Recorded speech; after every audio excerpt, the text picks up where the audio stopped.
Hasrat, harapan, keinginan, ambisi adalah kekuatan penggerak dari seluruh manusia. Benar kan? Kalau seseorang menanyakan identitasmu, lalu kemudian, seperti apakah jawabanmu?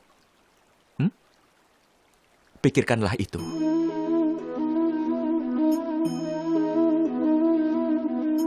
Kau akan segera menyadari bahwa semua keinginanmu akan menentukan hidupmu.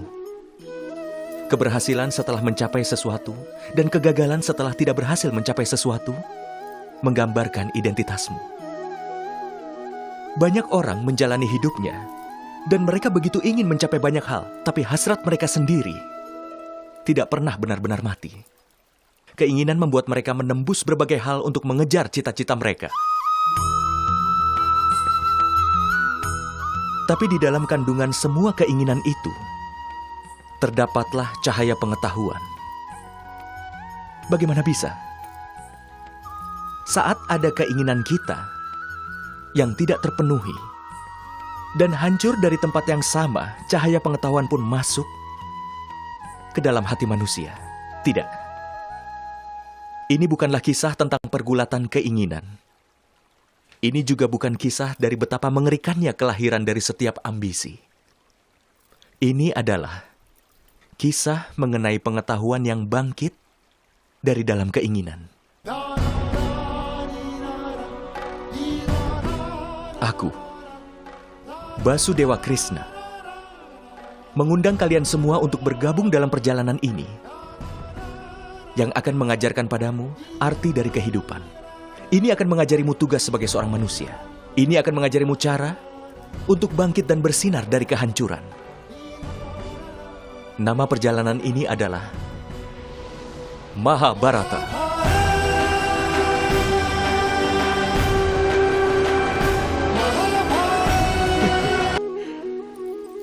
Kadang-kadang sebuah kejadian menghancurkan semua rencana yang dibuat oleh manusia.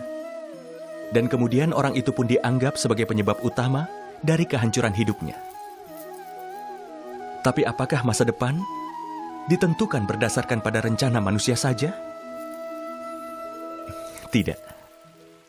Seperti orang pertama yang mendaki sebuah gunung yang tinggi, dia akan memiliki rencana begitu dia mulai menginjakan kakinya di gunung itu. Tapi apa semua rencana itu yang membawanya ke puncak? Tidak.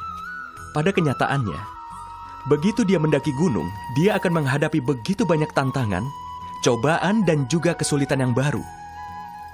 Di setiap langkah, dia memutuskan apa yang selanjutnya harus dia lakukan. Dia harus mengubah rencananya di setiap perjalanannya. Rencana sebelumnya mungkin membuatnya harus terjatuh ke bawah. Dia tidak akan bisa mengubah gunung seperti keinginannya sendiri. Dia hanya bisa beradaptasi dengan gunung itu. Tapi, bukankah seperti itu yang ada dalam hidup ini? Saat seseorang mempertimbangkan sebuah tantangan, ada yang jadi bagian penting dalam hidup orang lain. Namun itu mengakhiri hidup orang lain. Kemudian dia bisa mendapatkan keberhasilan dalam hidupnya. Tapi belum tentu mendapatkan kebahagiaan dan kedamaiannya. Dengan kata lain, daripada berusaha untuk mengubah hidup ini, adaptasikan saja dirimu untuk mengubah keadaan sebagai satu-satunya jalan menuju keberhasilan dan kebahagiaan. Pikirkanlah itu.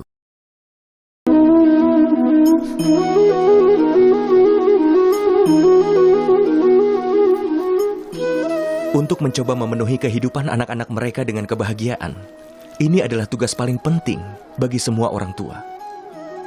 Anak yang kau hadirkan ke dunia ini, dan semua tindakan mereka akan menunjukkan identitasmu sebenarnya di dunia. Apalagi yang ada di dunia ini yang lebih berharga daripada memikirkan masa depan mereka. Tapi, kebahagiaan dan jaminan hidup, bukankah itu didapatkan dengan tindakan dari seorang manusia?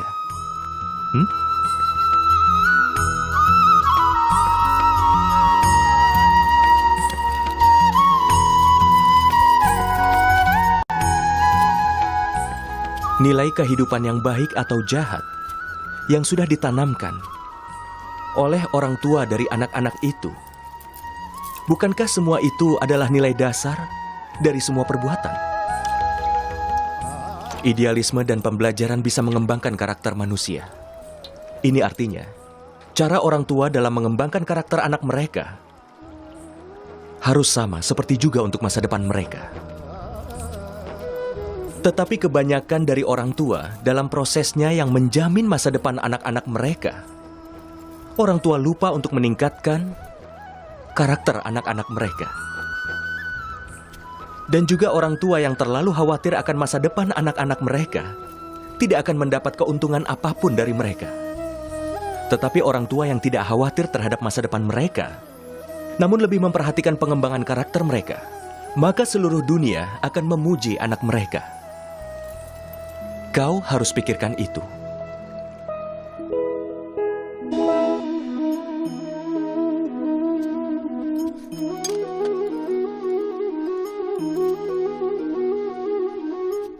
Nama lain dari masa depan itu sendiri adalah perjuangan. Dan bila keinginan dari hati tidak pernah terpenuhi, maka hati pun merencanakan masa depannya. Dia terus membayangkan tercapainya keinginan di masa depan nanti. Tapi dalam hidup, hidup tidak hanya ada di masa depan atau di masa lalu. Hidup juga ada di masa sekarang ini. Dengan kata lain, hidup di masa sekarang ini adalah inti sebenarnya dari kehidupan. Tapi meski sudah mengetahui hal ini, kita tidak bisa mengerti kebenarannya. Entah apakah kita hanya menyerapnya begitu saja di masa lalu, atau terus berencana untuk masa depan dan dalam kehidupan kita. Kehidupan berjalan terus. Kalau kita bisa menerima kehidupan yang utama, maka kita bukan hanya tidak bisa melihat masa depan atau membentuk masa depan itu. Tapi yang bisa kita lakukan adalah menyambut masa depan itu dengan kesabaran dan keberanian. Lalu menyambutnya dengan tangan terbuka. Semoga setiap peristiwa kehidupan dipenuhi dengan vitalitas. Pikirkanlah hal itu.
keinginan dan ambisi para leluhur, dan juga kemarahan mereka. Dendam dan permusuhan menjadi warisan generasi secara turun-menurun. Orang tua berusaha memberikan yang terbaik pada anaknya, semua kebahagiaan di dunia ini. Tapi akhirnya, justru memberikan mereka beban. Mereka ingin memberikan cinta, tapi berakhir dengan memberikan mereka kebencian. Pikirkanlah itu. Apa yang kau ajarkan pada anak-anakmu? Kau harus memberikan mereka cinta, pengetahuan, dan kekayaan. Dan apakah kau tidak mengajarkan pada mereka perbedaan dari hal baik dan jahat? Bagaimana permusuhan satu orang dengan yang lainnya? Apakah itu satu masalah? Bagi yang lain atau menjadi masalah seluruh bangsa? Jangan membuat keputusan karena semua hal itu. Bukankah membunuh, kematian, dan pertumpahan darah berasal karena semua hal itu? Dengan kata lain, orang tua telah memberikan anak-anak mereka kehidupan dan juga kematian. Mereka memberikan cahaya kasih dan termasuk juga gelapnya kebencian dan kegelapan yang bisa menghilangkan pikiran seseorang atau bahkan jadi yang seperti itu. Tapi hasilnya nanti hanya ketakutan. Hanyalah ketakutan. Pikirkanlah itu. Rasa takut selalu berasal dari dalam hati manusia itu sendiri. Terkadang, ketakutan akan kehilangan kekayaan. Terkadang ketakutan dipermalukan. Terkadang takut terpisah dari mereka yang kau sayangi. Karena itulah, ketakutan saat ini sepertinya normal untuk semua orang. Pernahkah kau pikirkan itu? Apakah keadaan atau hal-hal yang menjadi penyebab rasa takut adalah juga akar dari kedukaan? Tidak. Tidak ada hal yang seperti itu. Dan pengalaman semua orang menunjukkan bahwa memiliki rasa takut tidak menyelesaikan masalah di masa depan. Rasa takut hanyalah imajinasi dari kedukaan yang akan datang. Itu tidak ada hubungannya dengan hal apapun juga. Meski sudah mengetahui rasa takut tidak lain hanyalah sebuah imajinasi, apa sulit untuk lepas darinya dan hidup di dunia ini tanpa rasa takut? Coba kau pikirkan itu.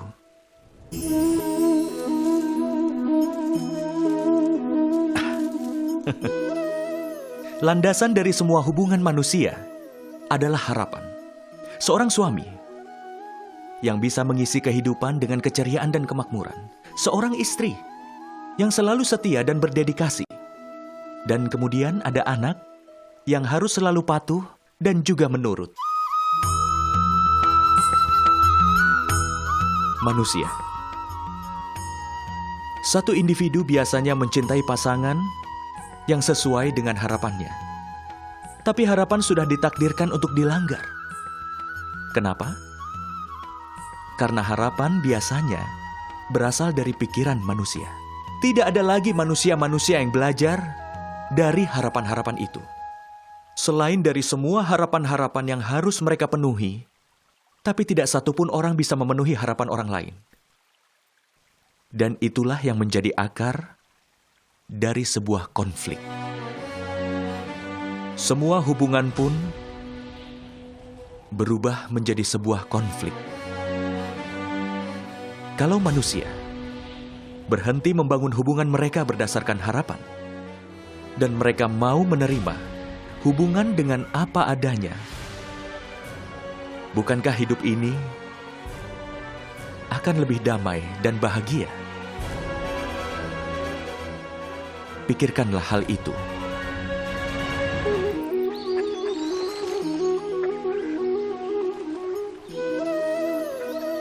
Sejak dari permulaan waktu, satu pertanyaan khusus selalu mengganggu manusia. Saat bicara soal hubungan, mendapat kebahagiaan maksimal, dan menjaga kesedihan tetap menjauh adalah tujuan yang utama. Apa semua hubunganmu telah memberimu kepuasan yang lengkap? Pikirkanlah itu. Hidup kita ini berdasarkan pada sebuah hubungan. Keamanan kita juga berdasarkan pada hubungan. Karena itulah landasan dasar dari kebahagiaan dalam hidup kita juga sebuah hubungan. Lalu kenapa kita bisa mengalami kedukaan saat menjalani hubungan? Dan kenapa pergulatan terlahir dari sebuah hubungan? Pernahkah kau pikirkan itu? Saat ada orang yang tidak menerima karyanya atau percaya pada yang lain dan berusaha melakukan perubahan pada hal itu, maka lahirlah pergulatan. Dengan kata lain, semakin ada yang menolak, semakin besar pergulatannya. Dan semakin yang lain menerimanya, semakin besar kebahagiaannya. Bukankah itu kebenarannya? Kalau saja manusia mau menahan keinginannya, menganalisa pikirannya, dan bukannya berusaha untuk mengubah orang lain, tetapi lebih mencoba untuk mengubah dirimu sendiri, maka untuk mencapai kepuasan dalam hubungan itu, apa tugas yang sulit? Dengan kata lain, bukankah menerima adalah kebenaran sejati dari sebuah hubungan? Pikirkanlah itu.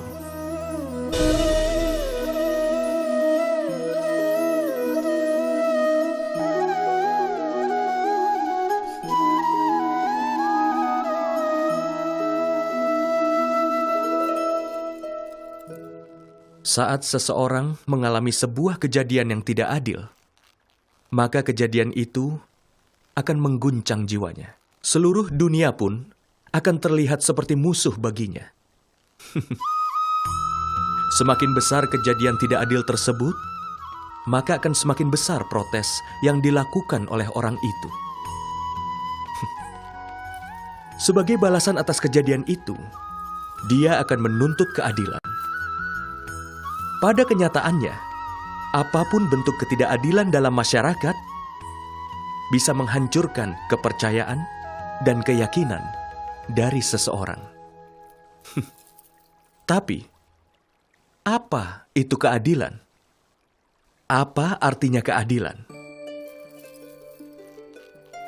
Seseorang yang melakukan ketidakadilan harus bertobat, dan mereka yang mengalami ketidakadilan harus memperbarui imannya di dalam hati pada masyarakat. Apa ini tidak cukup sebagai sebuah arti dari keadilan? Tapi orang yang tidak benar selalu bicara keadilan dan memilih cara balas dendam. Dia memilih mengalahkan kekerasan dengan kekerasan. Orang yang merasakan kebenaran itu adalah orang yang merasakan beban lebih besar dari yang lain. Dan saat melewati jalan ini, yang menekan pun menjadi yang tertekan. Tidak lama kemudian dia pun berubah jadi penjahat. Dengan kata lain, hanya ada perbedaan yang sedikit antara keadilan dan dendam. Dan perbedaan itu adalah yang disebut kebenaran. Apa benar begitu? Pikirkanlah hal itu.